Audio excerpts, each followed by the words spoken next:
The television ratings are in for CM Punk's return to pro wrestling on AEW Rampage on Friday night. Kofi Kingston has been absent from WWE programming for a week, and Karrion wore this on Raw last night. All that and more coming up on your spoiler-free wrestling news rundown. The television ratings are in for CM Punk's return to pro wrestling on AEW The First Dance, which was the second ever episode of AEW Rampage. Now, Brandon Thurston of WrestleNomics has tweeted out the viewership for the show. He wrote, AEW Rampage on TNT Friday was watched by 1,129,000 viewers total. In people ages 18 to 49, so remember that's the key demographic that advertisers are said to favor the most, the show was watched by 692,000 viewers. That's a 0.53, higher than all but the debut of episode of Dynamite in the fall of 2019. Also on Friday night, Brandon Thurston noted that SmackDown on Fox was watched by 2,102,000 viewers total and 738,000 viewers in that 18 to 49 demographic. Thurston continued, the opening quarter hour with the return of CM Punk was watched by 1,341,000 viewers and averaged an 842,000 viewers in the demo, that's the 18 to 49 demo, and that's a 0.65. Some other stats from Friday's viewership. Rampage at 0.53 ranked in at number 2 for Friday in the 18 to 49 and demo on cable behind just the NFL preseason game on ESPN, which drew a 0.55. SmackDown, which drew a 0.57, had higher 18 to 49 than either the NFL preseason game or Rampage, according to Showbuzz Daily. Rampage had more viewers than SmackDown in the 18 to 34 demographic by 6%, with 231,000 to SmackDown's 218,000. Rampage also led SmackDown with male viewers from 35 to 49 by 11%, 316,000 to 284,000. SmackDown led in 18 to 49s because of a 63% lead with female viewers 35 to 49, 237,000 to Rampage's 145,000. Dave Meltzer also noted on Twitter that the Punk segment did an unheard of 1.70 in 18 to 49 in the Chicago market. CM Punk also appeared on Chicago's ESPN 1000 radio on Monday morning to discuss his return to pro wrestling, and during the conversation he noted that what happened at AEW The First Dance may have been the greatest moment of his career. Here is what Punk had to say. That might have been the greatest moment, the greatest night of my career. The way we set it up as the worst kept secret, selling out the United Center on a rumor that I was going to be there, never announced, never advertised, shows the connection to the fan base that AEW has. Also during that interview with ESPN, Punk talked about the image of this man here shown being emotional as Punk made his entrance into the United Center. And Punk told ESPN that anybody making fun of this man is making fun of him too. Here is what Punk said. Punk said, I'm a Chicago guy. I'm a Chicago sports guy. I cried when the Cubs won the World Series. I cried when the Blackhawks won the Cup. The time I was alive when they won the Cup, not back in the 60s. You know, it means a lot, and I think it means a lot because I'm so attached to Chicago, and sports especially. You know, I understand. So anybody making fun of that dude, yeah, you're making fun of me too, you know? Like, there's nothing wrong with being emotional at sporting events or anything you like, you know? Like, I'll cry at a Marvel movie. Kofi Kingston has been absent from WWE for about a week. His last match was on Raw last week in a dark match, but he missed SummerSlam and last night's Raw. So according to a report from PW Insider, Kingston was actually supposed to be part of that water gun segment with Xavier Woods, John Morrison, and The Miz at SummerSlam. However, he is not currently cleared to compete. Now, no reason has been given as to why he's not cleared to compete, however. During the segment, Xavier Woods came out and was dressed like Scott Hall, and apparently the plan had been for Kofi Kingston to dress up as another member of the NWO as currently WWEshop.com is marketing an NWO parody shirt featuring The New Day.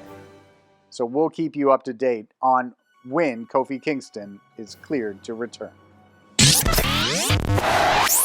On WWE Raw last night, Karrion Kross came out for his match against Ricochet looking like this. Some people have reacted to his new look online, comparing it to something of an updated version of Demolition. Andrew Zarian of the Mat Men podcast says that sources spoke to him regarding Kross's new ring gear, and this is what they had to say. Everything and everyone must be marketable. Toys, shirts, imaging, and accessories. You need to stand out to sell, and this is how they sell. So we'll see how this new look goes for Karrion Kross. Fans of Impact Wrestling will likely be pleased to know that the CEO of Anthem Sports and Entertainment, which is Impact's parent company, Len Asper, is saying that a new distribution deal for the company is coming soon. He took to Twitter to write, "Hey y'all, I am here. Was busy trying to keep up with Impact Wrestling launching so many new channel streams and products. Getting pumped things. Thank you for watching in insanely increasing numbers. Big new distribution deal coming soon." Now, Impact recently launched its Impact Wrestling Insiders YouTube subscription program. It's a 2-tiered subscription service, and Tier 1 costs just 99 cents a month and gives you access to Impact's weekly television show beginning at 8:30 p.m. on Thursday evenings. And this is replacing the deal that Impact had with Twitch, the show no longer airing on Twitch. So what could be coming up next for Impact Wrestling? But it seems like big things are coming. WWE Champion Bobby Lashley recently took part in an interview with Metro UK. Now, during the conversation, they spoke about the breakup of the Hurt Business before WrestleMania this year. Lashley was reportedly quite vocally opposed to the breakup of the faction, and Metro UK asked him if he was comfortable raising these issues backstage. Here is what Lashley had to say. He said, "I'm comfortable with staying in my lane. In the wrestling business, I think too many people start worrying about so many other things, and then they don't focus on their career. Ultimately, we have to make sure our career is great before trying to do anybody else's stuff."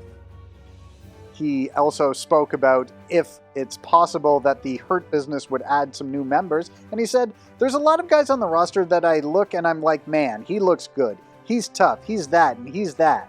Once we have that opportunity, we might open up the Hurt Business and bring some people in and help fuel their career. But it's one of those things where I have to focus on me for a little while, and I gotta make sure I'm defending the world title."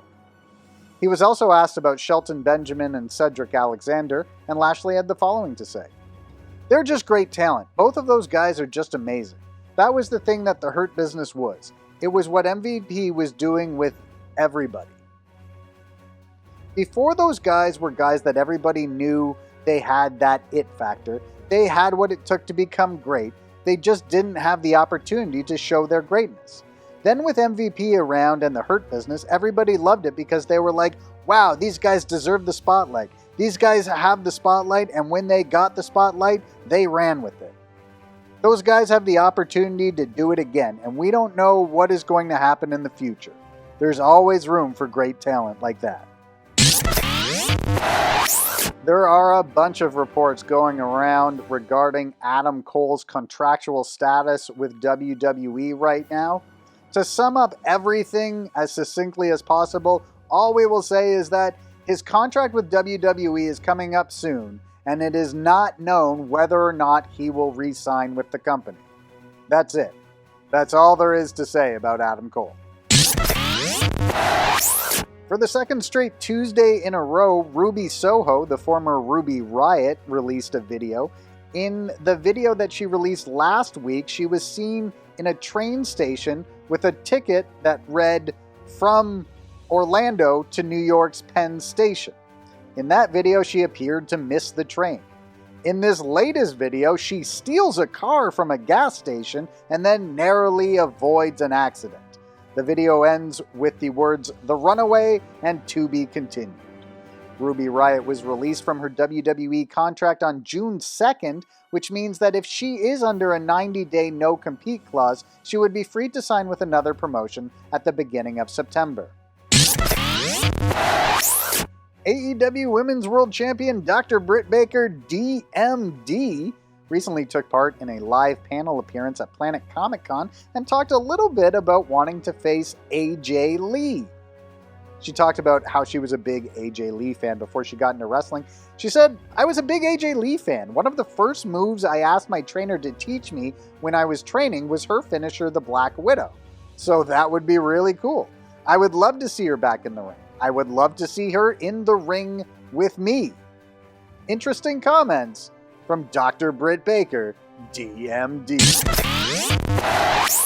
And finally, before we end this video, we've got the lineup for tonight's NXT. Now, this is a taped show, but 3 matches have been announced. We've got a 6-person trios match featuring the members of Legado del Fantasma against the members of Hit Row, as these 2 factions have been feuding for quite some time now.